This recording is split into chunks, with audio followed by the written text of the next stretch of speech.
All right, folks, welcome back. This is pretty big because a lot of people were really excited that Jaire Alexander was released, and they were concerned that he could go to one of the Rams' rivals, or at least one of the Rams' boundaries to getting to the Super Bowl, like an Eagles or 49ers or even a Cardinals. The Rams, I don't believe, are interested. So we're going to get into it. Before we do, be sure to like, subscribe, and comment. Tell your friends all about me. If they like the Rams, they'll probably like what I have to say. Or they won't, and that's totally fine too. All right, let's dive into it.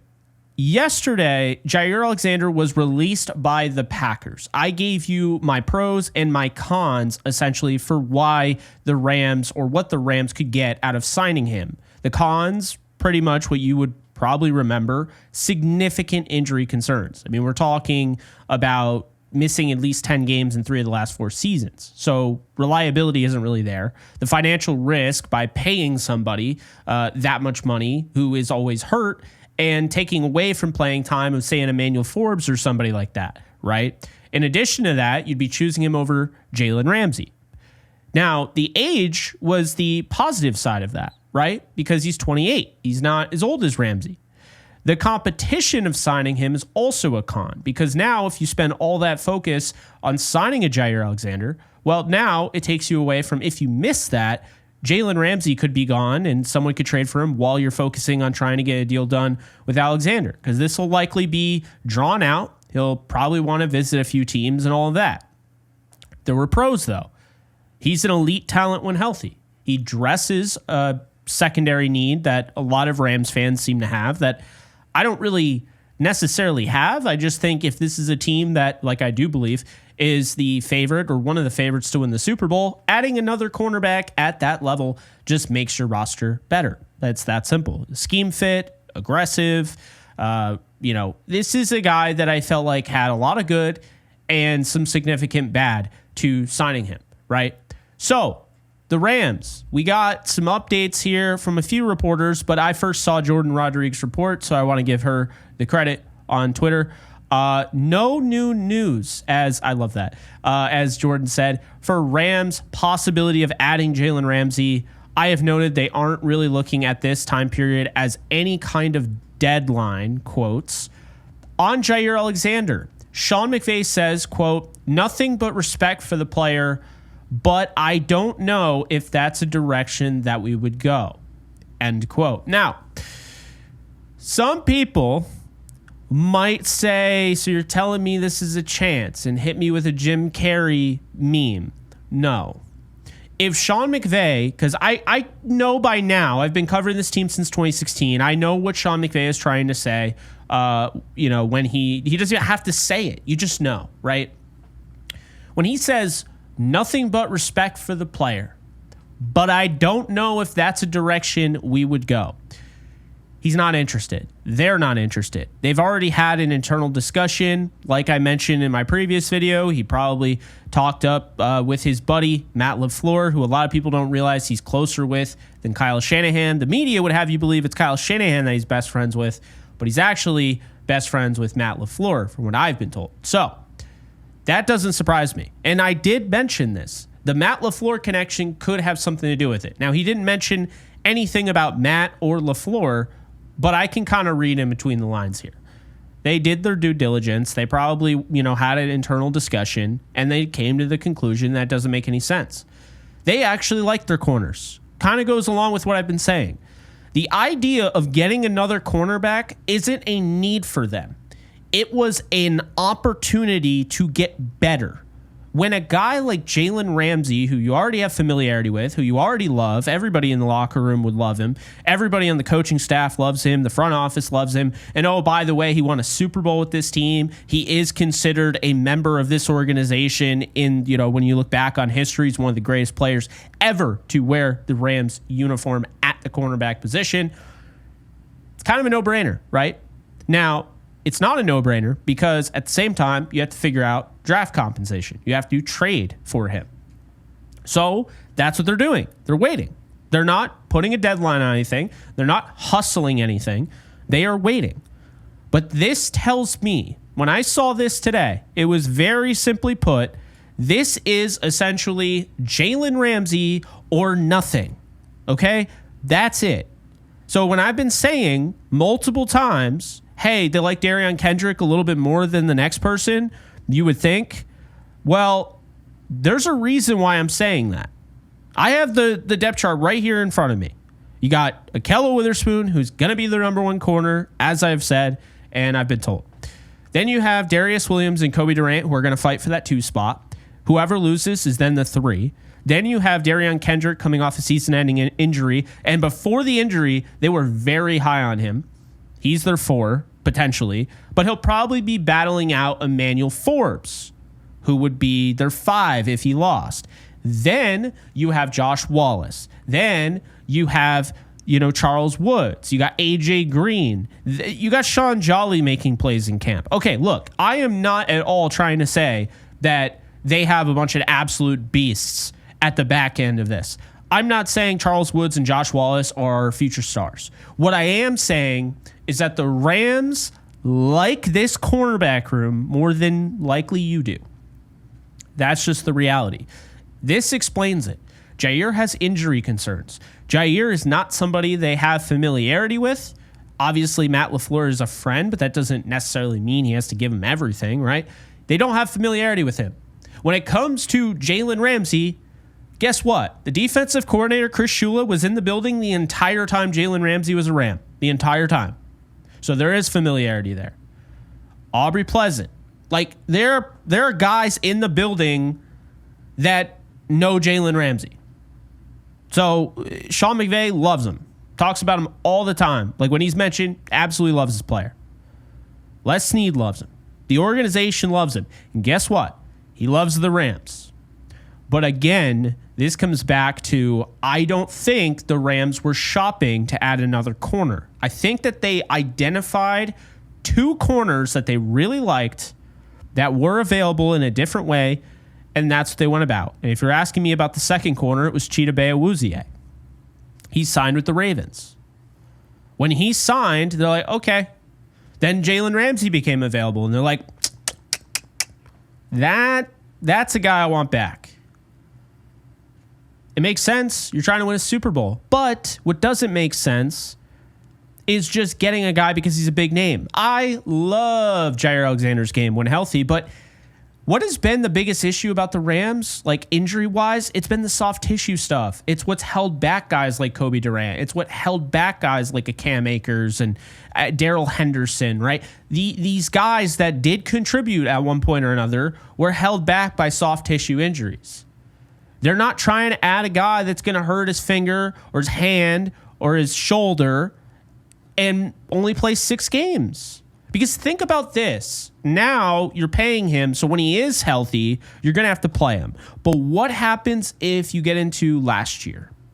Last year, Trey White was their starting corner. Now, there was a plan that they were going to have Trey White basically eased into the starting rotation, be one of the top corners on this team in November.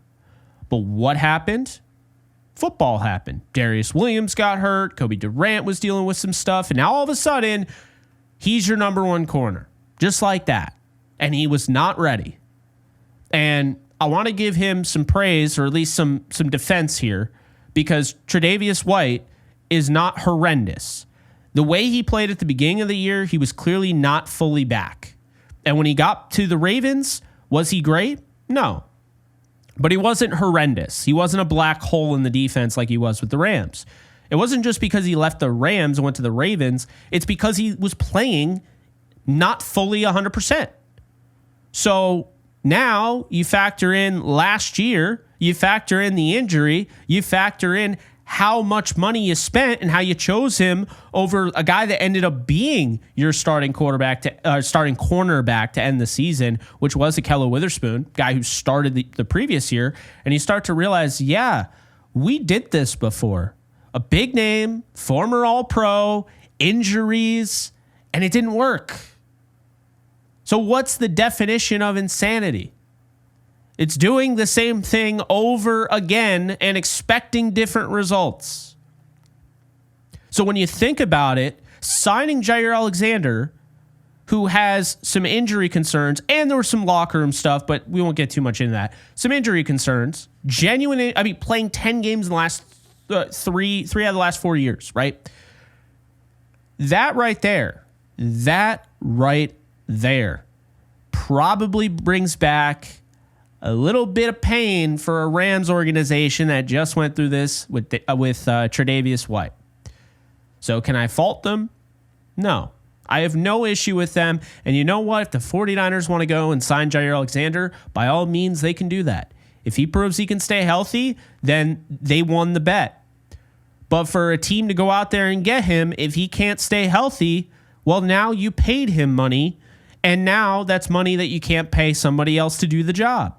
And it's taking away reps from the younger players. So in conclusion here, this is a smart decision. It is. I slept on this after making the video. I couldn't decide. And I leaned towards the end of the video saying, yeah, I would go Ramsey, even with the trade. That's exactly how I feel today, and even more so. Because when you look at Jaire Alexander, a lot of fun to watch. But again, health is an issue. And at the cornerback spot, and he's only 28, but he's been dealing with injuries since going back to Louisville. That is why people thought he would fall into the second round. No one questioned the talent, but they questioned his durability. And he's not a guy, keep in mind, durability is a lot different than being injury prone. The idea of being durable is that you can still play through pain. You can still play through injuries and not entirely fall off. Good example of this. Matthew Stafford is one of the most durable players in football. Doesn't mean he doesn't get hurt. That's not what durability means. Durability in the NFL or any sport is your ability to stay on the field even when you get hurt. How significant are the injuries? Obviously, a torn ACL, you're not going to be able to be very durable, right? You're not going to be able to stay on the field. Well, I guess you could if you're last year's Indiana quarterback. That's neither here nor there, though. Point being, okay, the Rams had to make the best decision for their roster. And they have been no strangers to adding stars, but they've been no strangers to cutting or trading stars. Cooper Kupp, Ernest Jones, Robert Woods, they've moved guys that were big names. Well, it's one thing to say, yeah, Jaire Alexander, he's free, go get him. All you need to do is pay him. You don't need to give up draft capital. You can look at it that way, but you also have to entertain the possibility that out of all the other teams in the league, no one wanted to trade for this player. No one wanted to trade for a two-time All-Pro. No one wanted to trade for, at one point, the best corner, one of the top 3 best corners in football. Is that not what we saw last year with Tre'Davious White? Something to think about. But yeah, in conclusion, I know I already said that. This is Jalen Ramsey or nothing. This is not Jalen Ramsey or bust. Because as I've said, and I'll repeatedly say, this Rams defense, this Rams team, as it stands right now, and even was before the draft, can win the Super Bowl. And I don't mean can. Like, I think they should be one of the favorites to win the Super Bowl. But if you add Jalen Ramsey, it's like I said yesterday, Okello and Ramsey, then whoever loses the battle for that third corner spot is your fourth corner. So that could be Darius Williams, who's been a starter for years, or it could be, Kobe Durant, who is their most consistent corner the whole season. That's a pretty damn good room. I think it's vastly overstated. I think it's vastly underrated. And I'm excited to see what the Rams do. Ultimately, my money is on the fact I do believe the Rams, at the end of the day, will make a trade for Jalen Ramsey. Now, I don't know when that's going to be. But I do think Jalen Ramsey will be rocking the horns again. The bigger question is, what number will he wear? I have no idea. But that's all I got for you guys. So I hope you guys enjoyed. Again, I wanted to give you guys an update, but I also wanted to give you guys my thoughts. Just saying the news in a 2-minute video doesn't really do it justice. I know a lot of you guys like watching this as like entertainment and such, so I get that a lot. Hey Jake, when's the next Rams video? Why are you taking so long to drop Rams videos? Well, it is the dead period or getting close to it. So we had some news today, and that's what I dropped. So let me know in the comment section below. Do you guys think this is a good move? Do you not think this is a good move? And also, last but not least, Let me know in the comment section below, because this news came out a little bit quicker than I expected. Let me know in the comment section below if you still want a comparison video between Jalen Ramsey and Jaire Alexander. Okay, that's all I got for you guys. You guys take care. We'll see you soon. Later, folks. All right, guys. So once again, just want to let you guys know that you can check out my new side project, The Lounge. I interview athletes, musicians, actors, actresses, all the nine. So definitely check it out over on The Lounge with Jake Ellenbogen channel. Be sure to subscribe and enjoy. In case you guys haven't noticed, I do have a Discord channel for my community on this channel. And if you want to be a part of it, it is free. The link is in the description below. You can sign up. This is basically a 24/7 Rams channel, and we are almost at 1,100 members. So if you want to be a part of it, just hit the link in the description below.